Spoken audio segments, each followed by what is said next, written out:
ഒരുപാട് പ്രതീക്ഷയോടെയായിരുന്നു ഗോമി പെപ്ര എന്ന ഗാനിയൻ സ്ട്രൈക്കറെ കേരള ബ്ലാസ്റ്റേഴ്സ് അവരുടെ തട്ടകത്തിലെത്തിച്ചത്. അയാളുടെ ആ ഉരുക്കുപോലെയുള്ള ബോഡി സ്ട്രെങ്തും കളിശൈലിയുമെല്ലാം ബ്ലാസ്റ്റേഴ്സിന്റെ മുന്നേറ്റത്തിലെ നെടുന്തൂണാകുമെന്ന് അവർ പ്രതീക്ഷിച്ച ഒരു കാര്യമായിരുന്നു. എന്നാൽ ആരാധകരുടെ പ്രതീക്ഷകളെല്ലാം അവതാളത്തിലാക്കുന്ന നിമിഷങ്ങളാണ് പിന്നീട് ആരാധകർക്ക് കാണാൻ സാധിച്ചത്. അതായത് ഗോമി പെപ്ര എന്ന താരത്തിന് താൻ പുറത്തെടുത്ത ആ മിന്നും പ്രകടനങ്ങളൊന്നും കേരള ബ്ലാസ്റ്റേഴ്സിന്റെ ജേഴ്സിയിൽ പുറത്തെടുക്കാൻ സാധിച്ചില്ല. പല മത്സരങ്ങളിലും ആരാധകർക്ക് ലോ ലെവൽ പെർഫോമൻസ് ആയിരുന്നു പെപ്രയിൽ നിന്നും കാണാൻ കഴിഞ്ഞത്. ഗോളടിക്കാൻ പറ്റിയ നിർണായകമായ അവസരങ്ങളിൽ പെപ്ര പതറുന്ന കാഴ്ച.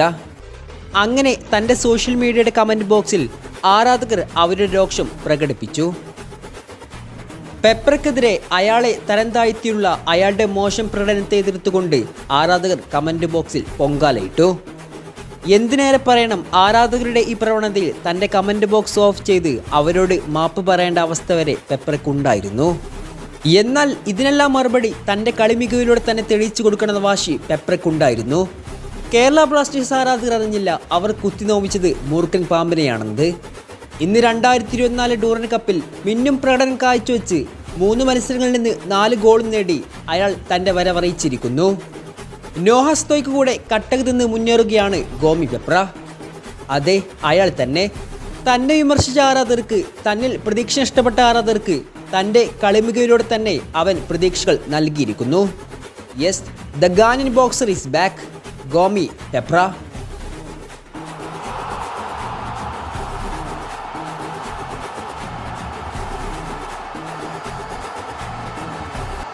ഗോമി പെപ്ര എന്ന ഗാനിയൻ സ്ട്രൈക്കർ നമ്മളെല്ലാവരും ഞെട്ടിപ്പിക്കുന്ന ഒരു പ്രകടനമായിരുന്നു ഈ ഡ്യൂറന്റ് കപ്പിൽ കാഴ്ചവെച്ചത്. അതായത് കഴിഞ്ഞ സീസണിലെ പെപ്രയുടെ ഫോമൗട്ടിൽ നിരാശ പൂണ്ട ആരാധകർ തീർത്തും അൺസാറ്റിസ്ഫൈഡ് ആയിരുന്നു പെപ്രയുടെ പെർഫോമൻസിൽ. എന്നാൽ ഈ ഡ്യൂറന്റ് കപ്പിൽ അതിനെല്ലാം മറുപടി നൽകിക്കൊണ്ട് അയാൾ തകർത്തായിട്ടുണ്ട്. ഒരുപക്ഷെ ഈ സീസണിൽ നമ്മൾ ഉണ്ടാകില്ല എന്ന് വിചാരിച്ചൊരു താരമായിരുന്നു ഗോമി പെപ്ര. എന്നാൽ പുതിയ പരിശീലന കീഴിൽ അയാൾ നല്ല രീതിയിലുള്ള മുന്നേറ്റം തന്നെയാണ് കാഴ്ചവെച്ചത്. തീർച്ചയായിട്ടും ഈ ഗോമി പെപ്ര എന്ന താരത്തിൻ്റെ ഈ തിരിച്ചുവരവ് ആരാധകർക്ക് ഒരുപാട് പ്രതീക്ഷകളാണ് നൽകിയിരിക്കുന്നത്. കാരണം നമ്മുടെ ടീം പലതവണ പരാജയത്തിലേക്ക് കൂപ്പുകൂത്താൻ പോകുന്ന സമയത്ത് മുന്നേറ്റത്തിൽ ഗോളടി മേളം നടത്തി മുന്നേറിയ താരമായിരുന്നു ദിമിത്രിയോസ്. എന്നാൽ ഈ സീസണിൽ ദിമിത്രിയോസ് പടിയിറങ്ങിയപ്പോൾ ഇനി ആരാണ് മുന്നേറ്റത്തിൽ നമുക്ക് രക്ഷകനായി അവതരിക്കുക എന്നത് ഒരു ചോദ്യമായിരുന്നു. എന്നാൽ അതിനെല്ലാം മറുപടിയായിട്ടാണ് പെപ്ര തൻ്റെ പ്രതാപത്തിലേക്ക് തിരിച്ചു വന്നത്. അതുപോലെ തന്നെ എടുത്തു പറയേണ്ട മറ്റൊരു കാര്യമാണ് പെപ്ര ആൻഡ് നോഹ കൂട്ടുകെട്ട്.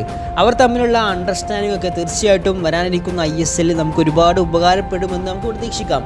അതുപോലെ തന്നെ മറ്റൊരു കാര്യമാണ് ദിമിത്രിയോസിൻ്റെ റീപ്ലേസ്മെൻ്റ് ആയിട്ട് മറ്റൊരു താരത്തെ KBSC സൈൻ ചെയ്തിട്ടില്ല. KBSC ഫാൻസ് ദിവസങ്ങളോളം കാത്തിരിക്കുന്നതും ആ സൈനിങ്ങിന് വേണ്ടിയാണ്. പലതരത്തിലുള്ള റൂമുകൾ വരുന്നുണ്ടെങ്കിലും അതൊന്നും ഉറപ്പിക്കാനായിട്ടില്ല. ശരിയാണ്, നമ്മൾ ഡൂറന്റ് കപ്പ് മത്സരത്തിൽ ക്വാർട്ടറിൽ നമ്മൾ ബാംഗ്ലൂരായിട്ട് പരാജയപ്പെട്ടിട്ടുണ്ട്. ആ മത്സരത്തിൽ ശോകം പ്രകടനമായിരുന്നു നമ്മുടെ പ്ലേയേഴ്സ് കാഴ്ചവെച്ചത്. പക്ഷേ അതെല്ലാം നമുക്ക് മറന്നു കളയാം. തീർച്ചയായിട്ടും നമുക്ക് പുതിയ ISL സീസണിൽ നമുക്ക് ഒരുപാട് പ്രതീക്ഷയോടെ തന്നെ നമുക്ക് കാത്തിരിക്കാം.